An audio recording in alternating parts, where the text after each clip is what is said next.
Good morning, dear children. Welcome to the online classes of St. Lawrence School. I am Shashi Mishra. I will be continuing with your English literature classes. So today we will start with chapter 2, The Wizard of Hockey. Now, do you know what is the meaning of wizard? Wizard is a magician who knows how to play magic tricks. So here we will talk about magician who is very good at hockey. He is not a magician, but he plays hockey in such a way that he is called as a wizard of hockey, means a magician of hockey. And he is none other than Major Dianchen Singh. This story is about Major Dianchen Singh, who is considered to be one of the greatest hockey players of all time. Let us read more about him. So as I told you, he is considered the greatest hockey player of his time. So we'll read about him today. Dianchen and his early life. How was his early life and what was his early life all about? Dianchen Singh was born in the state of Uttar Pradesh in India on 29th August 1905. So he was born in Uttar Pradesh and he was born on 29th August. This day is known as National Sports Day also. His father Subedar Sameshwar Dutt Singh played hockey in the army. His father was a Subedar. Subedar is a rank in an army. And he was a hockey player. He used to play in the army team. Dhan Singh's family had to frequently move to different cities where his father was transferred on duty. And Dianchen's father was in army, so they have to move from one place to another because of the transfer. People who might be in army, they might be knowing that they cannot stay longer in one place. So they have to move for the duty purpose. So that is why the family also used to move from one place to another. His schooling suffered as a result, and he stopped going to school after he completed class 6. And naturally, when parents move, then studies of children also suffer. He had to change schools from this place to that place. So ultimately what happened, he lost interest in studies and he stopped his schooling as he completed class 6. The family then settled in a city called Jhansi, where Dhyan's father got a piece of land to build a house. So ultimately, family settled in Jhansi after his father's retirement, and there they got a piece of land and permanently they were the members of the Jhansi. Now his early interests. As a child, what were his interests? Young Dhan did not show any special interest in sports. At early age, he was not interested in sports at all. He only liked to wrestle. He was good at wrestling and he used to love doing this. He and his friends used to cut a leaf of a date palm and pull off the fronds. Like all the village children, he also used to pick a leaf of date palm. Palm tree, you might be knowing it has a big leaf. So they used to take the leaf, they used to cut the fronds.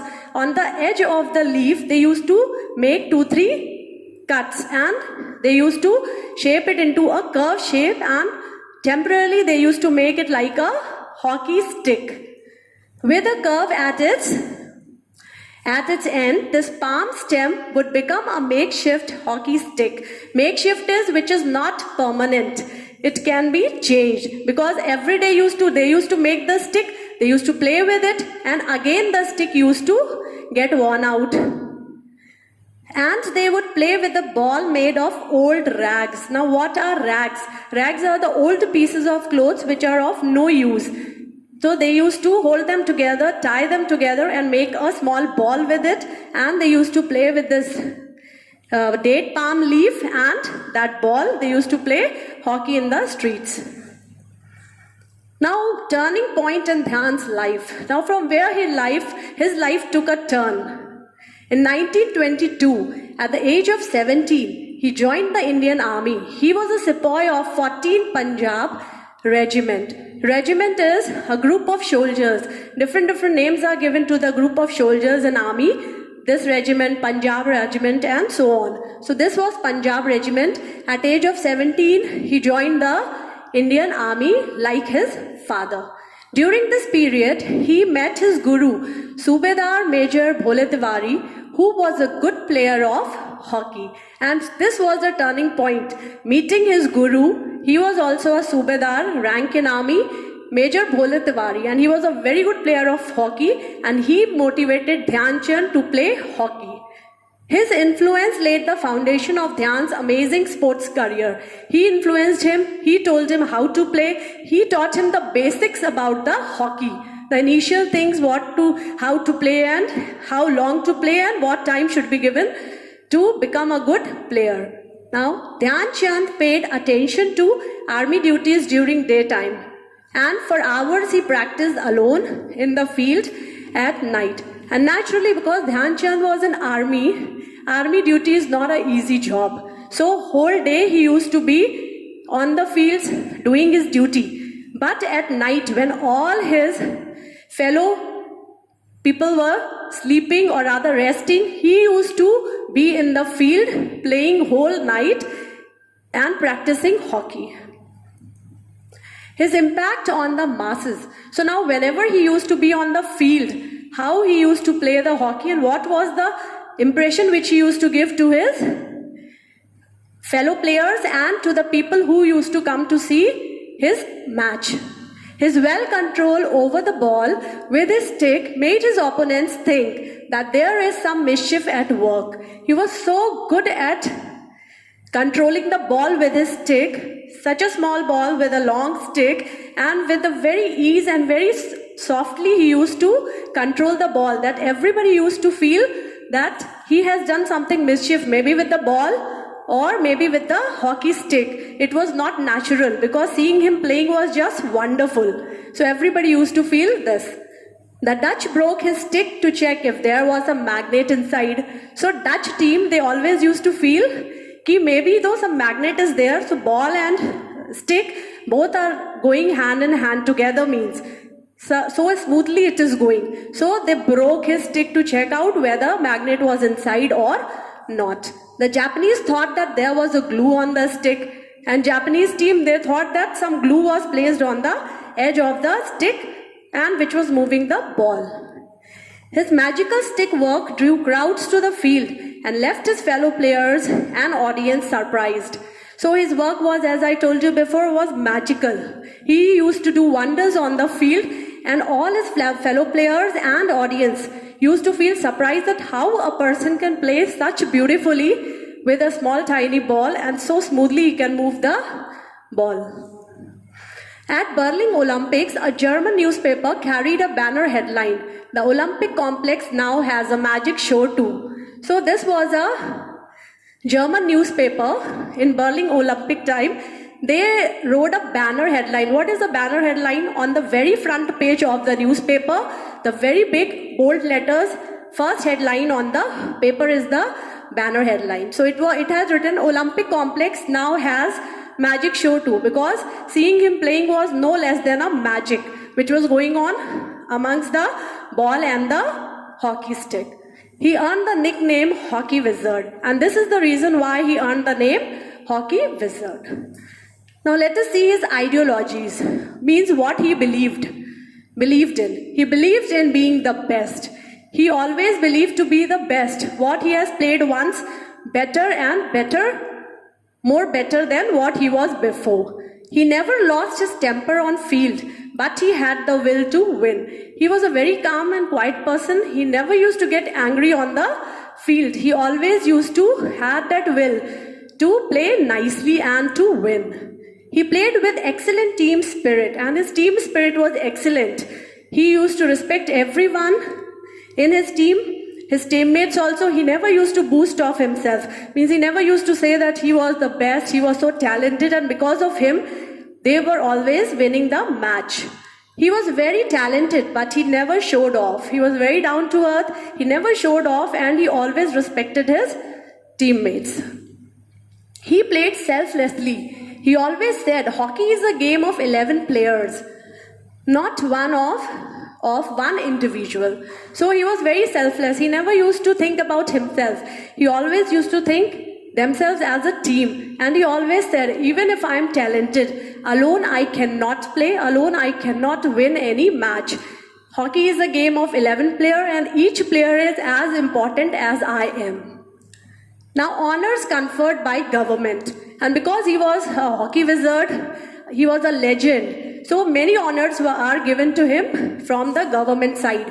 One is Dianchen died on 3rd December 1979 in Delhi. So after his death, Indian Postal Service issued a stamp in his honor. So he died on 3rd December in Delhi. After his death, a postal service issued a stamp which had his photograph and all in his honor to give him a tribute. The Dianchen National Stadium is named in his honor. And you know about the stadium, you might have studied in your GK books, that the stadium, Dianchen National Stadium, is named in his honor and tribute only. His birth date, 29th August, is celebrated as the National Sports Day in India. So as I have told you before, his birthday is celebrated as National Sports Day. And you might be remembering that this year in our school also we had National Sports Day where teachers and students, everybody took part. It was to give him a tribute. Sports awards such as Arjun Award, Dronacharya Award are given by the President on this day. And on this day only in Rashtrapati Bhavan, it is a place where President resides. So in that house, these awards, Arjun Award and Dronacharya Award, all related to sports people who have shown brilliant performances in their fields, in their sports, are given awards. In 2002, a Dianchen Award for Lifetime Achievement in Sports and Games was set up to honor these sports persons who have contributed in sports through their performance and have contributed in the promotion of sports after retirement. So one more award was in his honor was given was Dianchen Award for Lifetime Achievement in Sports and Games. It is given to those sports persons who have shown brilliant performance while they were playing, and after they have retired also they have promoted the game by opening an academy or helping the poor children, those who had no money, to play and to go more in the field of sports. Now his achievements. What are his achievements? What awards and all he won? He won gold medal at the Olympic Games. 3 gold medal. Amsterdam in 1928, Los Angeles 1932. As a captain, he was captain at that time, and in Berlin in 1936. 3 gold medals. Then he scored 36 goals in 12 Olympic matches, an average of 3 goals a match. So 12 matches he played and 3 goals each in all the matches he had made. So this was his average.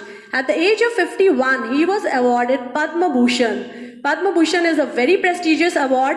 Everybody is not getting it. If you do something for the country, then you get this award. It is the 3rd highest civilian award. Means the common people can get this award. But you have to do something great to achieve this award. So he got it at age of 51. The Singh family was also in the sports, so they also had won many awards. His brother, nephew and granddaughter has won 5 Olympic gold medals, 1 bronze, 1 World Cup gold, 1 World Cup silver and 1 bronze medal. So family history is like that, all are getting medals in the games. So his autobiography. What is autobiography? A life story which is written by the person himself. So here Dianchen wrote about his life. So it states, his autobiography states that Dianchen considered himself as a common man. He never thought that he was a talented or a superman or something like that. He considered himself as a very common man, simple man, down to earth, and then he said that he was a soldier. And then after that maybe he was a player of the team. He was a legend and there will never be another like him. Until now, at this age, still we don't have anybody who is playing hockey like him. He was a legend and he will always remain a legend of his own kind. Now hard words and their meaning. So let us see some of the hard words. Subedar, as I have told you before, a rank in the Indian Army. Transferred, moved from one place to another as his father used to get transferred. Jhansi, a city in Uttar Pradesh. Fronds, long leaves divided into parts along the edges. The hockey sticks were made of these palm leaves where they used to make fronts. Makeshift is something that is not permanent. The hockey sticks were not permanent. Regiment, a large group of soldiers, means a number of group which is named on some place. Late the foundation is taught the basics. Then opponents, players in the opposite team. Awestruck, surprised. Banner headlines, a large headlines right across the top of the front page. I've told it before. Civilian, a person who is not the member of the armed forces. He is a normal, common man. Rashtrapati, Rashtrapati Bhavan, the official home of the president. Limelight, focus of public attention. So with this we have come to an end of this session. In next session we will meet with chapter 3. So till then, stay safe, stay at home. Thank you.